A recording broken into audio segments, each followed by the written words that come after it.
This is Channel Attitude.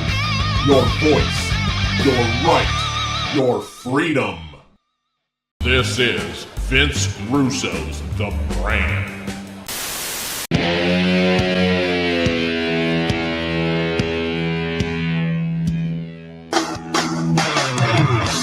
Hello, everybody. Good morning.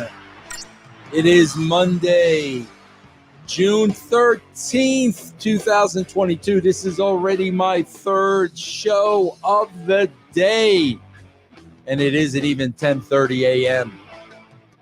I am Vince Russo. This is the Breaking Down the WWE Attitude Era hour by hour show.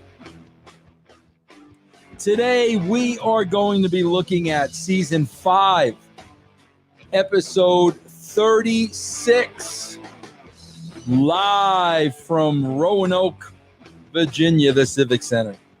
And we had a very, very, very hot crowd, and we got things off to a bang where the new WWF Tag Team Champions, the new Age Outlaws, came out. And, of course, it was the Road Dogg Jesse James and the badass Billy Gunn.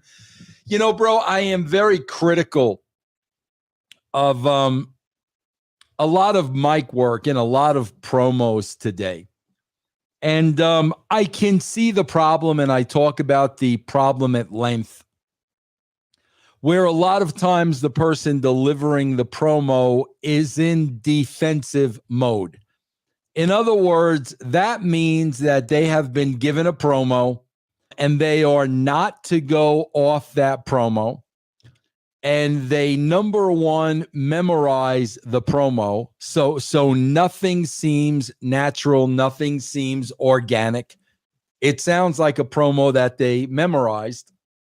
And number two, they are in absolute fear, probably, of forgetting one single word. You see that across the board today. Nobody is at ease. Nobody is relaxed. Nobody is in control. And the majority of the promos come off that way. You go, I go. You go, I go. You go, I go. You go, I go.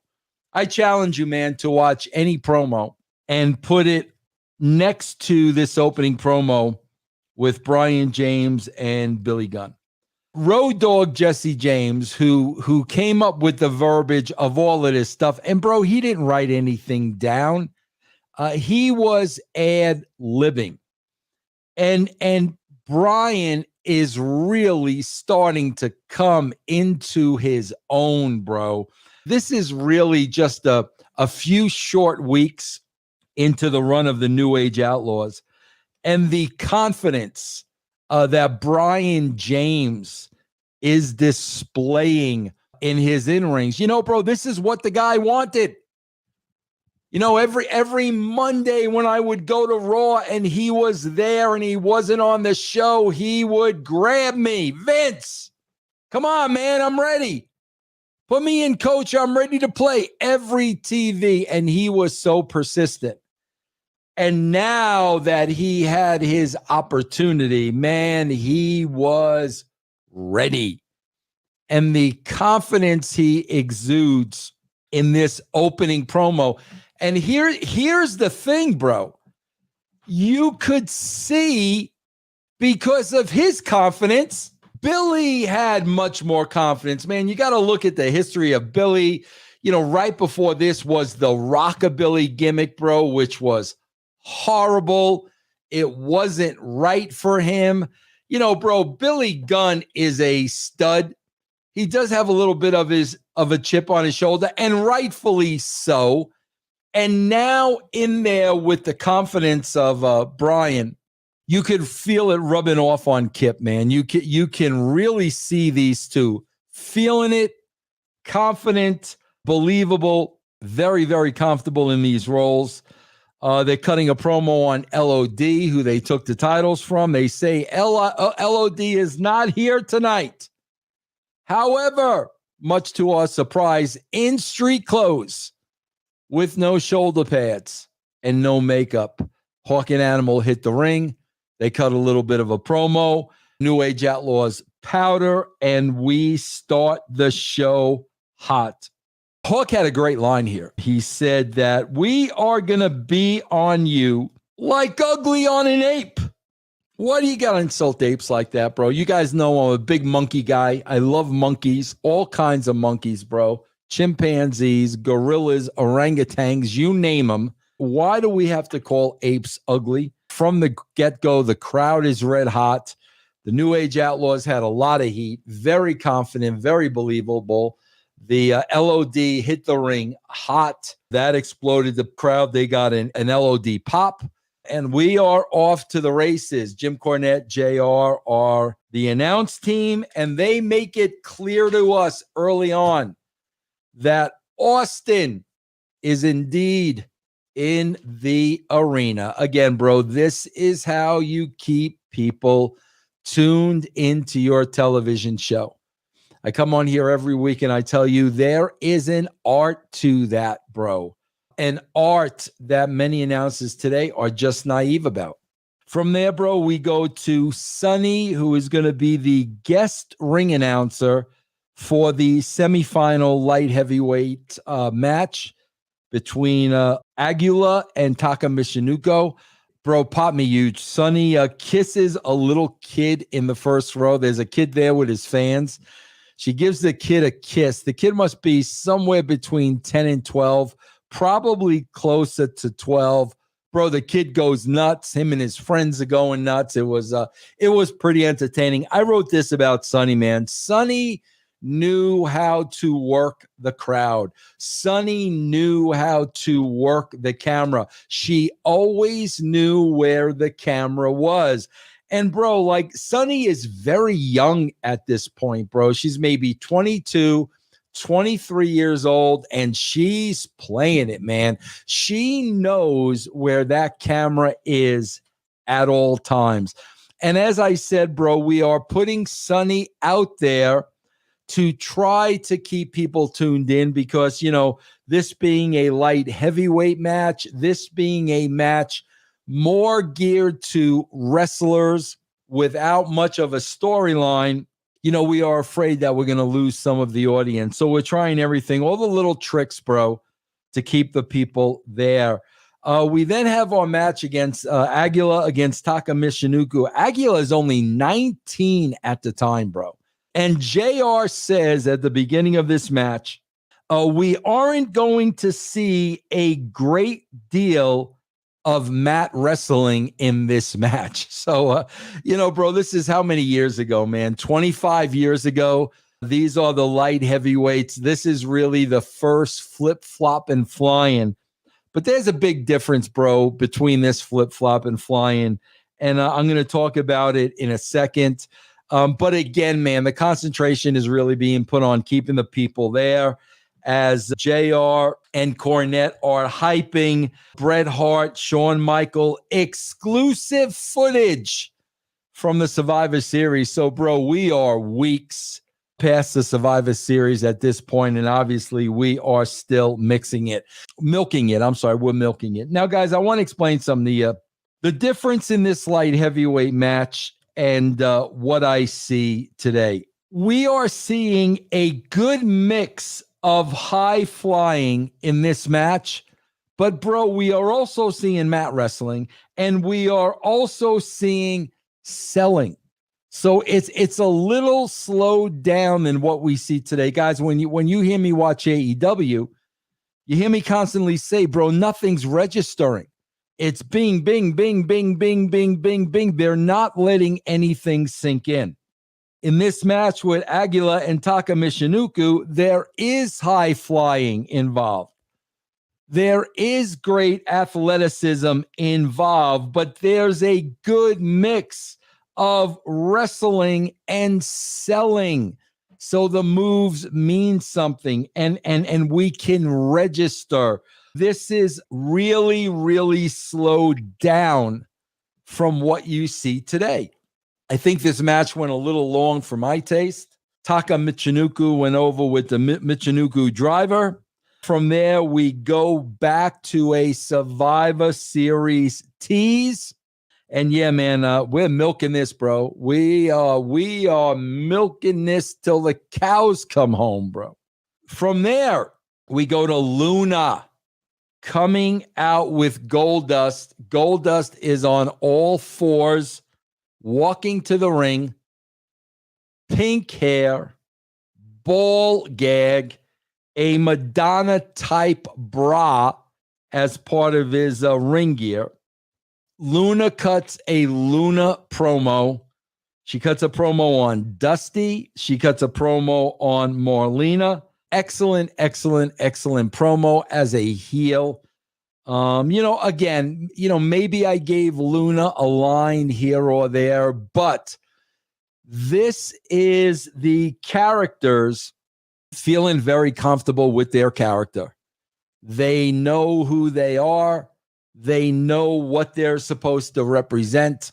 They know what drives them. And they are in the moment. And for the first time, Luna introduces Goldust as the artist formerly known as Goldust. Cornette says Lawler ought to do this interview in a body condom.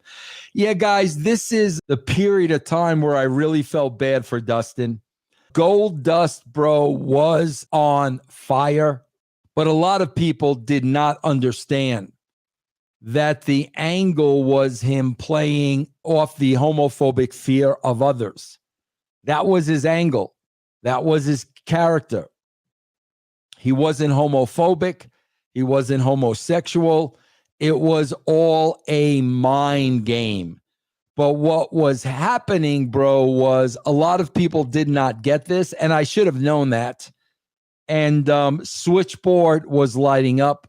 I think there was some threats from sponsors to pull out. And we had to strip Goldust of the character. And where do you go, bro? Where do you go with that? You weren't going to get better than the original Goldust character. So now we're kind of in transition, the artist formerly known as Goldust. And, we're just going to try to make this thing work. And unfortunately, it didn't. I'll take responsibility for that, bro. But again, I would have kept going with Goldust, man. I would have kept going with Goldust, even if there was a monetary loss due to advertisers and some sponsors. Bro, other people would have jumped on board. We were about to get so hot here in a minute. We had no problem getting other advertisers and sponsors. Bro, there was a really weird edit here where Goldust was on the ring on his back. He's stroking his legs, and the screen just went black. So I have no idea what he did here. I'm sure it was probably some crotch work, but it was very, very awkward. At the end of this segment, bro, Luna and Dustin exchange tongue music. JR says, my mama just fainted in Oklahoma. So there we go, the new character of Luna and Goldust. Now we see LOD suiting up for later on tonight. Everything's a hook, bro. Everything is a hook. Everything is a thread. There was something very entertaining here. There was a commercial for karate fighters, and Bruce Pritchard was playing the role of JR. And there was also a Vince McMahon impressionist that we did not see. However, I am fairly certain that was Bruce as well. Bro, Bruce could do everybody. That's why I always say, man, Bruce was a great producer, much, much better than me. No question about it. When he produced the talent, he could produce them in their voice. That was something I could not do, bro. Bruce had that gift. And to this day, bro, I say best producer I ever worked with was Bruce Pritchard. No doubt about it. Great storyteller. Bruce was a very, very, very entertaining person, man. I will never, ever, ever, ever, ever take that away from him. We then have a four-way match, a fatal four-way with DOA, Truth Commission, Boricuas, and Nation of Domination. It's an elimination match with the last man standing tall in the match, winning it for his team. I love the fact, bro, that Crush is not here because we are selling what Kane did to him last week. Again, bro, something you do not see today. Somebody sitting out to sell an angle that happened on TV. I want to give a shout out to Brian Lee here. You know, bro, I got to tell you, I think Brian Lee was one of the most underrated performers, maybe the most underrated performer I ever worked with. Bro, so many of the boys would get lines from Brian Lee. They would get material from Brian Lee. And I'm talking about guys like Road Dogg, guys like Austin. This guy had such a big personality, bro. You know, and he was very cool, man. He was very cool. He was very hip. I know he had his own demons, bro, and that's what kind of held him back. But I got to tell you, man, this guy was probably the most underrated performer I worked with, man, across the board in all three companies. During this match, bro, we are telling people, remember, The Rock sold Austin's belt. The Rock is out there, and the announcers are suspecting we will see Stone Cold Steve Austin tonight. Again, bro, that is a ploy to keep you tuned in to this show. We then turn this into an all-out brawl, which was another trick, bro. When you had a lot of people in there that nobody really cared that much about, in this case, DOA, the Boricuas, Truth with Consequences, bro, turned it into a spectacle. And that's exactly what we did. We turned it into an all-out brawl. But there was another weird kabuki-ish moment as they cut away from the brawl, bro. They cut away in mid-brawl, and they go to commercial. When we come back, the Jackal Don Callis is on color. And, bro, I'm telling you, I don't remember what happened in these shows, and I'm waiting for the Austin spot. There is a big brawl happening in the ring. Rock is running around with Austin's belt. I am just waiting for that glass to break and Austin to come out and stun anybody in the ring, but it did not come. So I'm assuming it will come at a more appropriate time, probably when we look at the second hour of this show. From there, bro, we go to a DX promo on the top of the stage. Shawn Michaels is sitting in a wheelchair. The first part of the business of this promo is Triple H and Shawn talk about making an idiot out of Jim Neidhart last week. Triple H then steers the promo over to Sergeant Slaughter, who he will be taking on at the pay-per-view. I know I wrote this because Triple H told Sergeant Slaughter, I am going to save the heavy artillery. I am going to save the big bazooka for your old lady. I know that came from me. Shawn and Hunter are sucking lollipops. Bro, the thing you notice here with these characters are very comfortable, taking their time, not reaching for words, speaking freely, bro. You kind of see this across the board, bro, with every single one of these performers. That's because we gave them the freedom to be themselves, bro. From there, we go to the explanation of why Shawn is in the wheelchair. He explains that they've been at the gym because he's facing Shamrock at the pay-per-view, that China and Triple H have been doing a lot of legwork to build up his pain tolerance. And even though I didn't remember this, bro, I saw this coming from a mile away, where Triple H started twisting Shawn's foot a little bit to the left, a little bit to the right, and then he does the complete 360 with the fake boot, which I totally forgot about.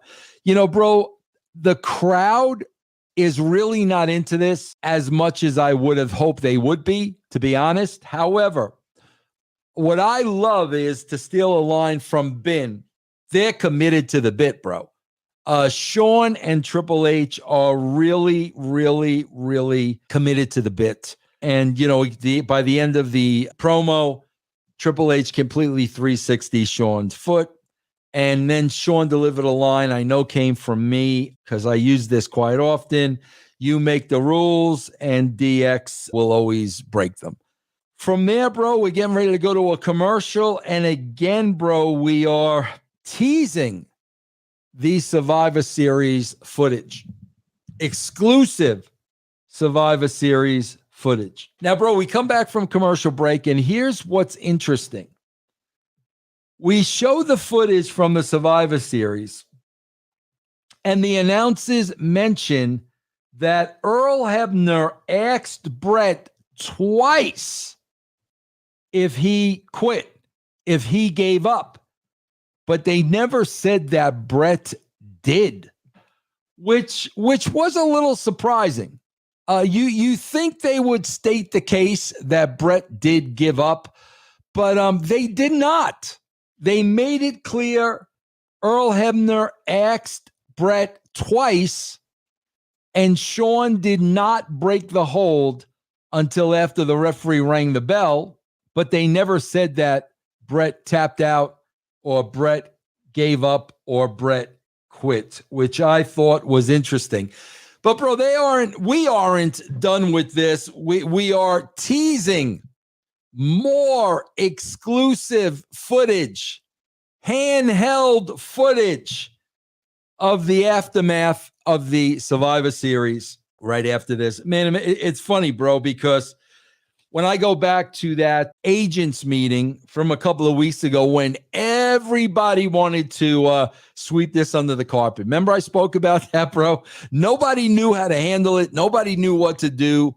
And I basically said, are you nuts, bro? Like nothing like this is ever going to happen again. We've got to take advantage of this. Now, bro, we are going into like 4 weeks of milking the Survivor Series. And listen, man, if people are still watching and if we are still growing the audience, I absolutely have no problem with it. But the second half of the show, bro, I'm interested to see how Neidhart plays into this show. We know The Rock is wrestling Vader later on in the show, so you know you're going to see Stone Cold Steve Austin at that point. And then it's going to be interesting to see the handheld footage of more aftermath from the Survivor Series. And I'm sure we're going to see that in the second half of the show. So, you know, bro, again, I always tell you, you know, ratings are not about one good show or, you know, a hot match or a hot angle.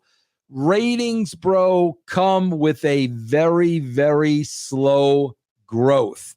And that growth comes, bro, with weeks and weeks and weeks of good, consistent television. And I think that Survivor Series was really a springboard because, as you could see, bro, we are starting to stretch that out a little bit.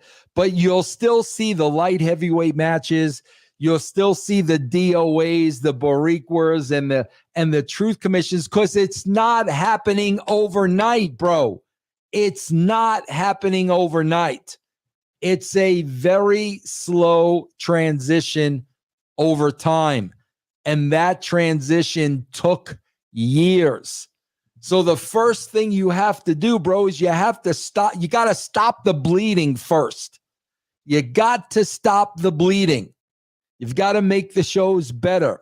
Then you've got to start transitioning out the acts that aren't really over with the people and showcasing more and more and more the stories that are over. Stone Cold Steve Austin, The Rock, Kane, DX, etc. But again, man, this shit does not happen overnight, guys. Take it from me. So I'll be back next 2 weeks from now, bro. I'll be back. And we will talk about the second hour of this show.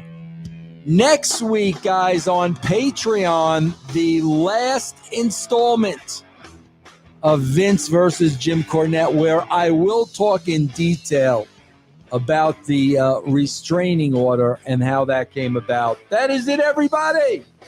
Hope you enjoyed the show.